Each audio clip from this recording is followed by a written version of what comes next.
ठाणेकरांच्या सुरक्षिततेसाठी पालिकेने विविध माध्यमातून शहरात 1730हून अधिक सीसीटीव्ही कॅमेरे बसवले, परंतु आता कॅमेऱ्याची निगा आणि देखभाल करणं पालिकेला शक्य नसल्यानं मार्च महिन्यात 300 कॅमेरे बंद पडलेत।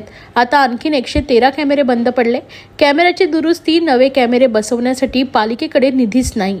दुरुस्तीसाठी लागणारा 25 लाखांचा निधी खर्च करायला पालिका तयार नाही।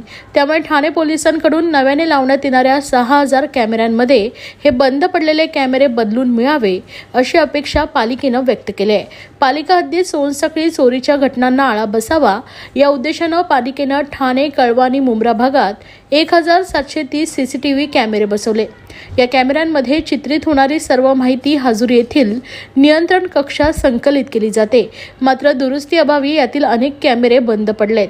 पालिकेची आर्थिक स्थिती नाजूक असल्यानं मार्चमध्ये आयुक्त सौरभ राव यांनी सीसीटीव्ही कॅमेऱ्यांचा आढावा घेतला असता 300हून अधिक कॅमेरे बंद असल्याचं त्यांच्या निदर्शनास आलंय। कॅमेरे काही प्रमाणात दुरुस्त केल्याचा दावा संबंधित विभागाने केला। त्यानंतरही आता शहरातील 113 कॅमेरे बंद असल्याचं समोर आलंय। या कॅमेऱ्यांची दुरुस्ती करणं शक्य नसल्याचं पालिकेचं म्हणणं आहे।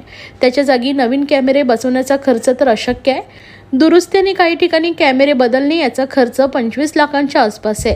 पालिकेची आर्थिक स्थिती नाजूक असल्यानं हा खर्च पालिकेला करता येणं शक्य नसल्याची माहिती पालिकेतील एका वरिष्ठ अधिकाऱ्याने दिली आहे। त्या विनंतीला पोलीस अनुमती देणार का? दुसरीकडे यावर उपाय म्हणून पालिकेने एक शक्कल लढवली आहे। ठाणे पोलीस आयुक्तालयात उच्च दर्जाचे तब्बल 6000 सीसीटीव्ही कॅमेरे बसवले जाणार आहेत।